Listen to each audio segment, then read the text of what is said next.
Welcome to Voices in Health and Wellness. This is the show where we sit down with real practitioners on the front lines of care, people making a difference in their communities while juggling the realities of running a business, staying human, and trying to maintain balance. I'm Dr. Andrew Greenland, and I'm your host for the show. And joining us today is Helena from Anstey & Proctor Opticians, a well-known and trusted name in the UK optical world. Helena is a clinician and practitioner who blends deep clinical experience with an approachable, human-centered communication style, both in practice and online. Whether she's helping patients protect their vision or offering advice through a light-hearted social post, she has a way of making people feel seen, literally and figuratively. Helena, welcome to the show. Thank you so much for joining us this afternoon. Thank you. That was very humble. Thank you for the induction. You're nice welcome. to see you. Maybe you could share a little bit about your role and how it fits into the bigger picture at Anstey & Proctor. Okay. Well, I'm a dispensing optician and the director of Anstey & Proctor for the past nearly 5 years. I've been running the practice though for 10 years. I had my anniversary actually in October. And as a dispensing optician, obviously every practice ought to have a dispensing optician. I basically look after the front of house, make sure patient care is given, make sure the clinics run smoothly. So that's pretty much my role. And then keep a smile on people's faces and make sure their eyes are looked after. Definitely. So what does a typical day look like for you, if even such a thing exists? And it probably doesn't if you're in a managerial role and you're kind of wearing lots of hats, but give us some sense of what your day looks like. It's really difficult because every day is literally different because you get so many different people coming through the door. So you really have to work with what you have in that moment.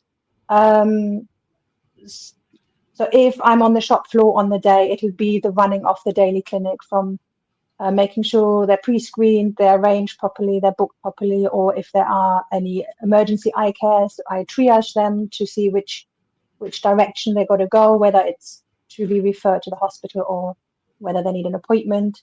Obviously, also ensuring that the spectacles that they get are accurately measured, accurately fitted, accurately styled. Make sure that side works as well. Make sure the team knows what to do. Make sure they're all working hard and they follow that ethos that I'm trying to obviously keep up here.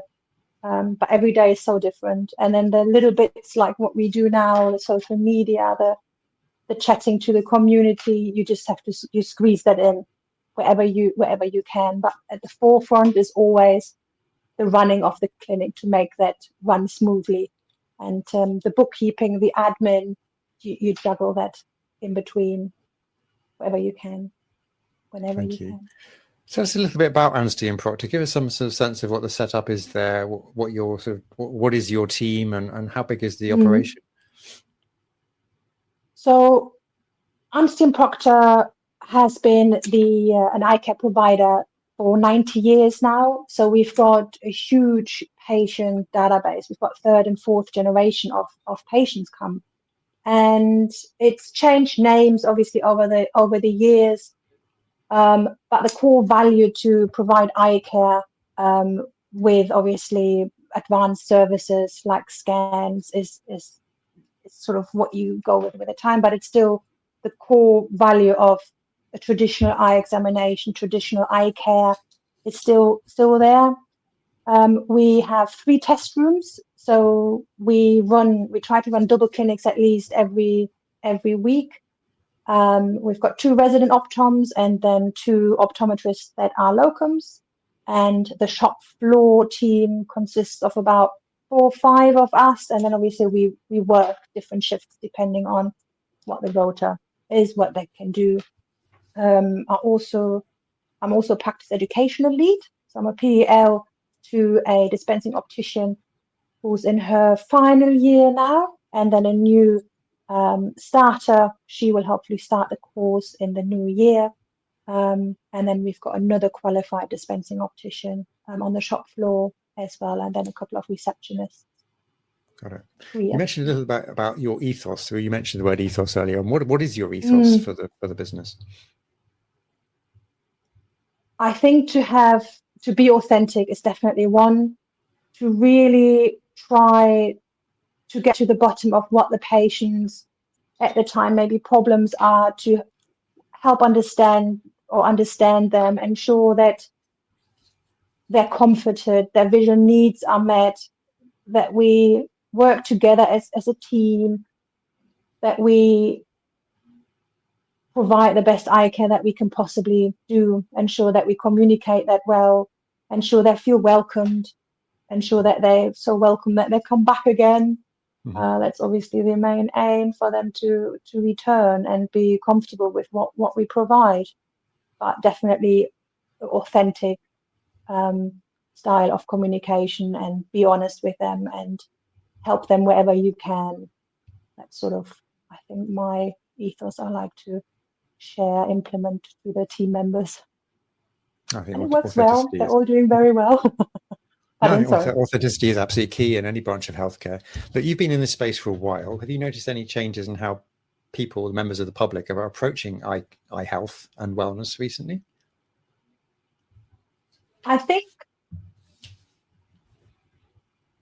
I worked in both the independent sector as well as the multiple sector, and I do find that patients in the independent sector, the demand for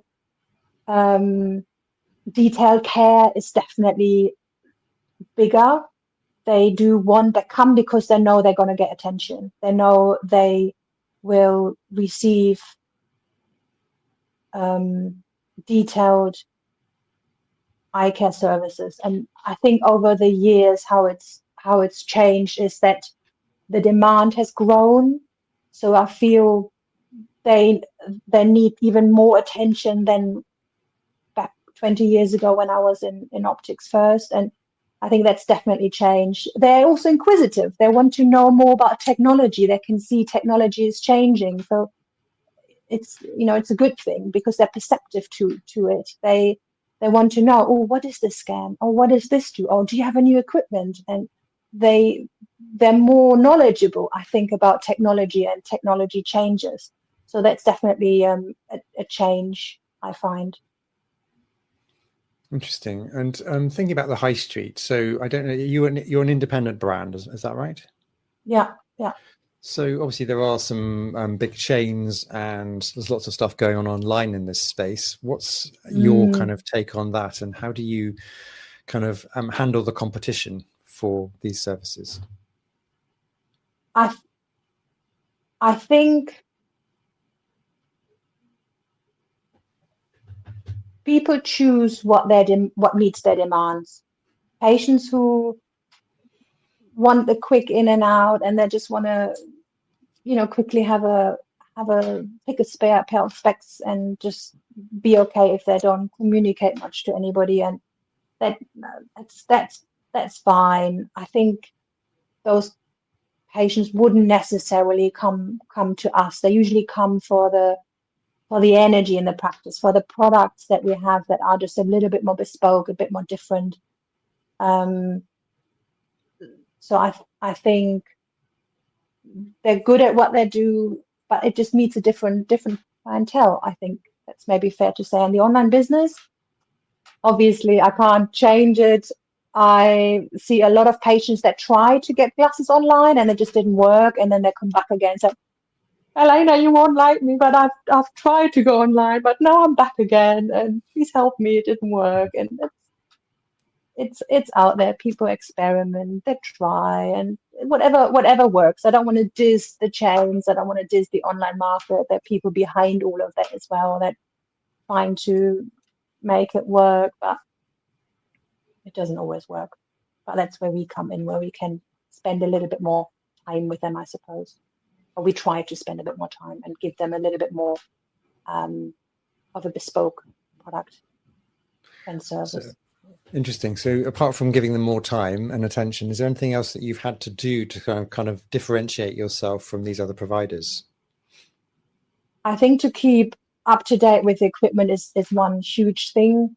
To incorporate new services, like specialist services, like color filter assessments for children, or bespoke lenses where we scan the eyes to sort of create a biometric image to create more tailored lenses, scans, well enough about scans, OCT scans, to provide the specialist services that are there, dry eye clinics doing BlephEx treatments. There's just a whole number of lists, I think, that I could go on about, but I don't know if the listeners are going to be interested in it. But it's basically making sure that the specialist services are provided, because the multiples often don't touch those areas because they're not mega profitable. Then they're there as a service, but we still need to be able to provide a service. And a lot of the high street opticians have the pressure from hospitals now, so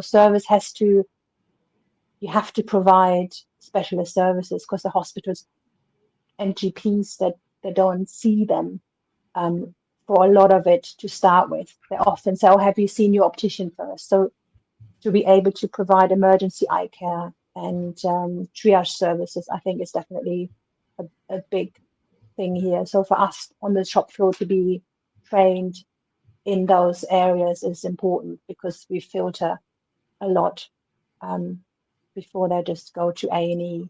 That makes sense. I hope that answered the question. Yeah, no, thank you. One of the reasons I wanted to chat to you is the podcast theme, Why Smart Health Practitioners Struggle with Work-Life Balance. And from the outside, your online presence is joyful and light, but I imagine it doesn't always feel that way behind the scenes. So what are some of the pressures or expectations you're balancing day to day? God, I forgot that was the subject. No, I'm joking. You know what? I think people see the surface, and a lot of them only want to see the surface. They want to see me happy and engaging and making sure everything is good and happy. But you're quite right. Behind the scene, there's a lot going on, and I think for me the hardest thing is filtering if things haven't gone well, or if there is more of a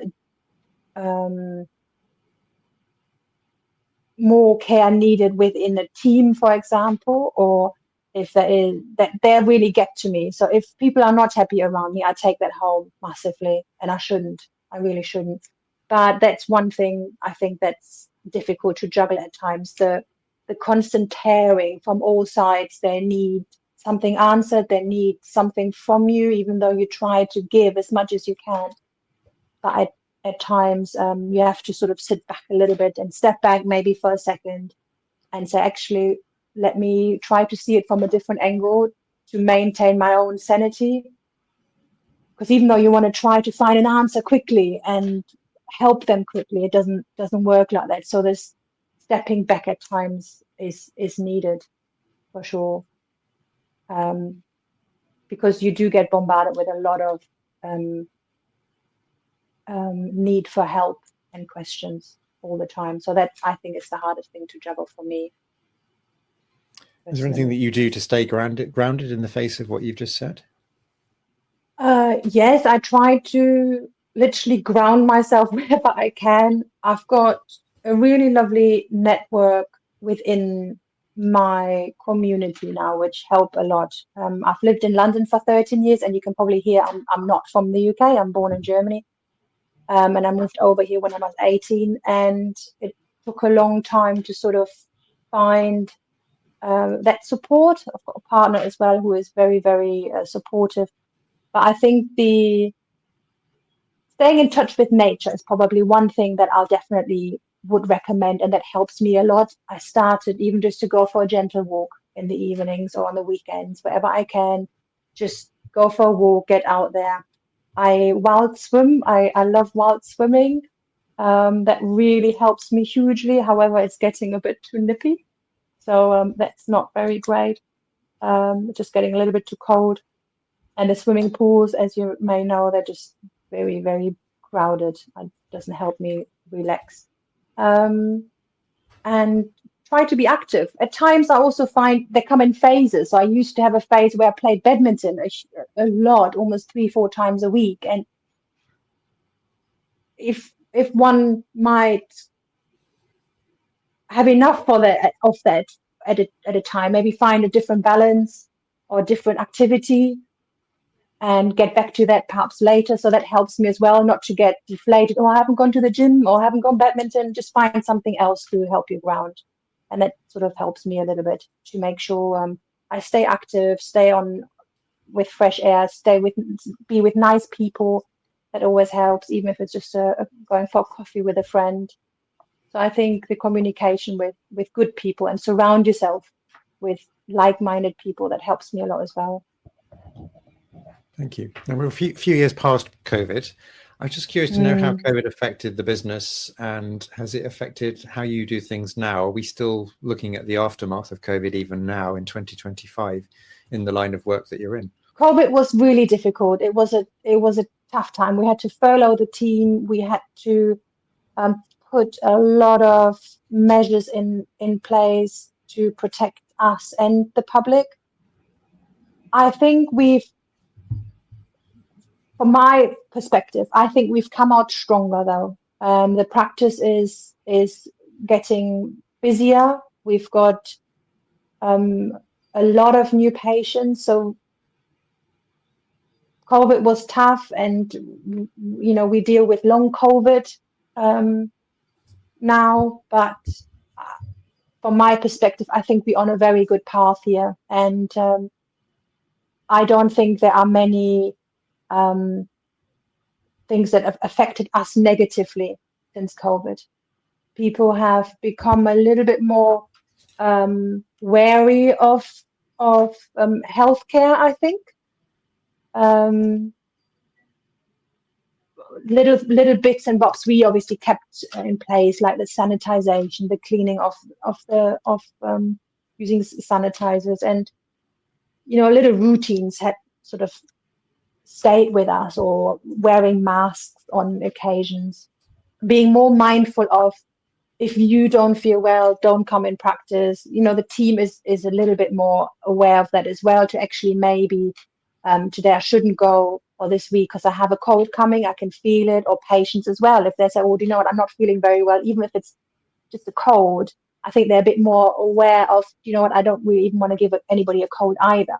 Who knows if it may be COVID or not. But I think we've been a bit more mindful of that, and patients have been more mindful of that. But overall, I think I can definitely say that we've come out stronger. Amazing. And if we review COVID as a challenge, have there been any other challenges that you've had to overcome in your work in recent times? Every day brings a challenge. I think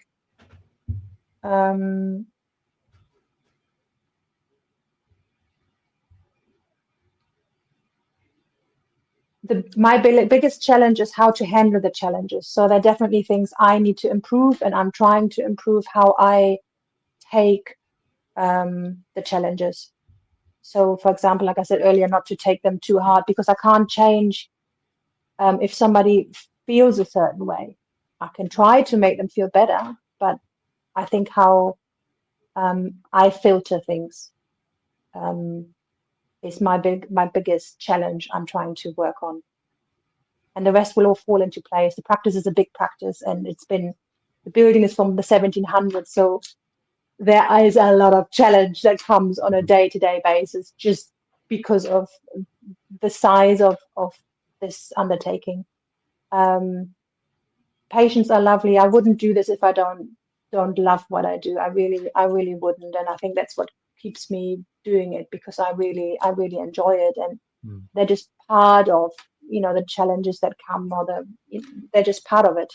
You just have to learn to deal with them. And I think, yeah. And if you had a magic wand and you could fix one thing in the business or your work life tomorrow, what would that be? That's funny. I think if I had a wand, I would fix all the spelling mistakes I make on my communication to patients. If there's a marketing letter that goes out, if there is an email or anything on social media, every time I look back on it, even though people read over it and checked it for me, like, oh, there's another spelling mistakes. They're so embarrassing, and they really drive me nuts a bit. So if patients are watching this, please forgive me for the spelling mistakes. Oh, I But in think addition, yeah. I was going to say that must be a fairly easy fix for that. I mean, with where we are with technology and AI and spell checking, there must be an easy Yeah, solution. you'd be surprised. Spell check doesn't help with the grammar, True. or spell check doesn't. I'd give you an example.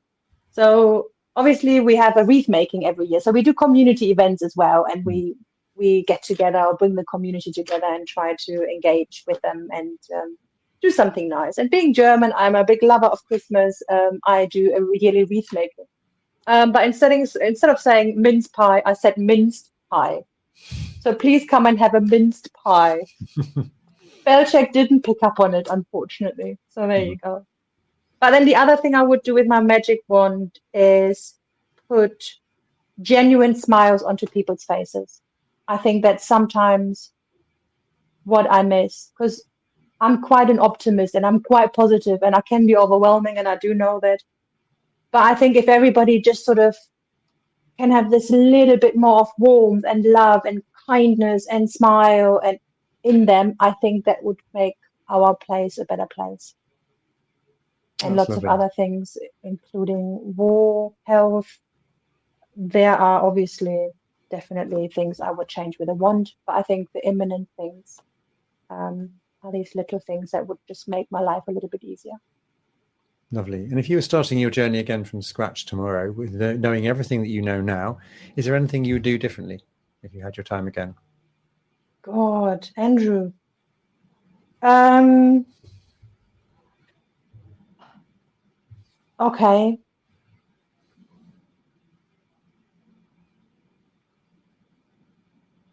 This might go a bit deep now, but as a woman, and I don't want to touch into this too much, but we try to prove ourselves so much into this work life and to put our own stamp on it and to make it in the world. And I had to obviously learn the language. I studied here, and I had to really fight hard for where I am now. It wasn't an easy journey. It was really, really tough. But the one thing that I would maybe do differently, and it sounds